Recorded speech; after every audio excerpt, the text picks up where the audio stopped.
Welcome back to Rules, Studies, and Information, where we go over several points of the Advanced Dungeons and Dragons game, and we're still doing character races. So right now, tonight, we're going to do half elves, which is very easy to do, and we're going to do the halflings. Half elves. Half elves are partially human mixed with one of the various races of elves. There are no bonuses or penalties on ability scores when rolling one up. Half elves speak Elven and Common for free, but must use language slots from intelligence to buy any others. Half elf mages may roll two rare languages and select one not normally known by more than a few. Restrictions only apply to the character class chosen. Half elves may also purchase level persistence for, again, this is something that we use, or your group might decide to just forego the racial limits of your game, or you may strictly adhere to the limits in Unearthed Arcana, or depending on which first or second a game, or a combination of both that you decide to play. That's what we do. Um, anyway, as the player's handbook states, half elves get 30% resistance to sleep and charm spells. They get that as opposed to the 90% that elves get. They can see 60 feet in darkness with infravision. That means that they can see basic shapes, they can see the cavern walls, they can see things perhaps hanging from the ceiling, but they can't read in the dark. They couldn't, say, read a spell book in the dark or see chalk writing or information like that written on walls. Um, let's see. They get the 2 and 6 chance, that's a 1 or 2 in die 6, of spotting secret doors, just like regular elves, and can find them by mere happenstance on a 1 in 6.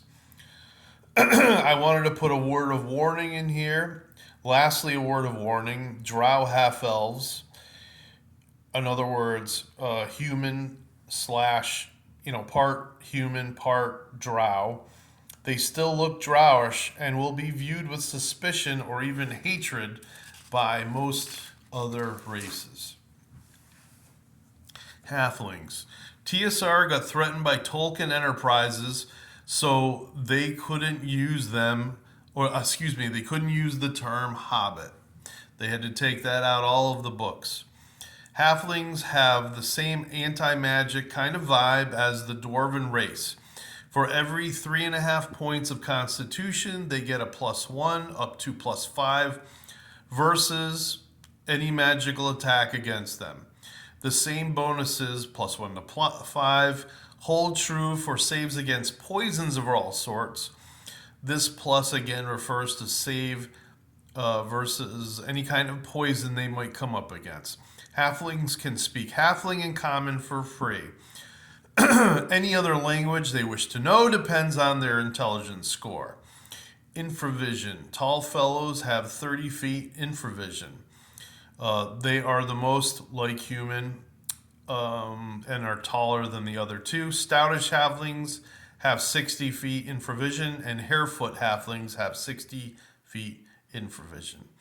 Different kinds of halflings. The harefoot halfling, the smallest of the three, most often, he's the most common halfling found. He's got 60-foot infravision, can detect passage grades up or down, 1 in 3 and 4. So if you roll a 1 through 3 on a die 4, 75% chance, and can determine direction underground 50% of the time. 1 or 2 in 4.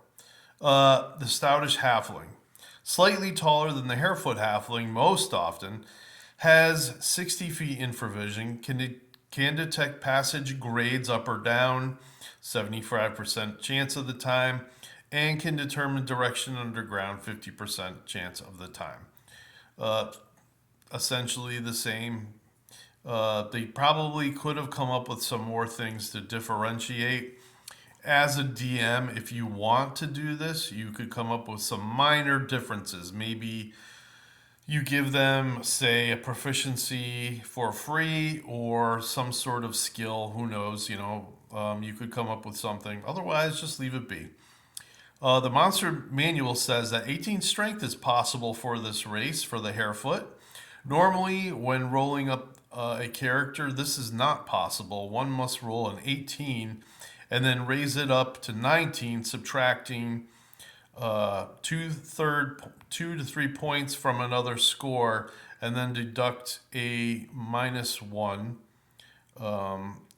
So, say you rolled an 18. If you give it to strength, halflings automatically get -1 strength +1 dexterity because they're halflings.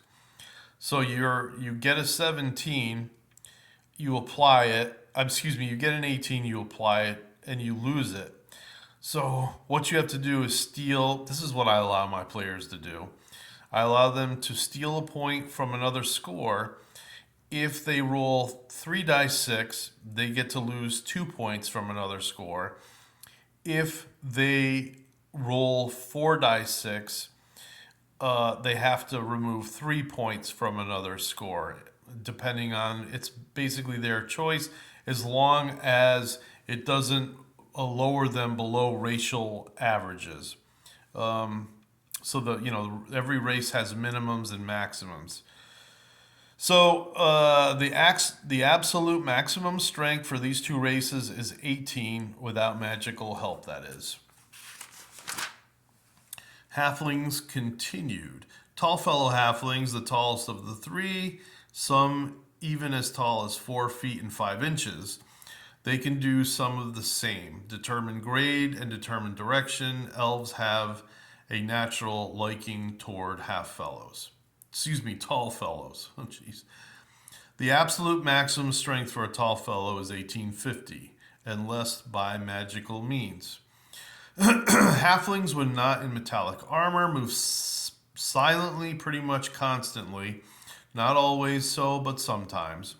They usually see others way before they themselves are seen. Thus, the ease of surprising others is 1 in 4 in 6. What is more, if with lumbering humans, dwarves, and elves, most monsters will select others first before picking them as a threat that must be killed. This is not a rule, this is an observation, and this is something that I tend to use more than not. The monsters will, for the first few rounds anyway, ignore halflings and go after, say, dwarves, elves, and humans, and especially half-orcs. As stated before, all halflings get a -1 strength and a +1 dexterity. Halflings may also take the trait again, level persistence. We don't use these traits really anymore, but if someone wanted to, I would still let them, say, bump a few slots, maybe up to 5, depending on what the game is doing, what the rules were setting down, and how complicated or how difficult I want to make the campaign. If the players are experienced, if they are telling me they want maybe a little bump up in treasure, but they're willing to take the hit on, maybe there'll be more monsters or the monsters will be tougher to kill, then we will allow some of these rules. Let's see. It says from their initial class, non-weapon proficiency slots plus. Okay, that's just what we're using. It says see the second edition player's handbook, page 50. It has to do with trading languages for proficiency slots. That's all. So there you go. Good night.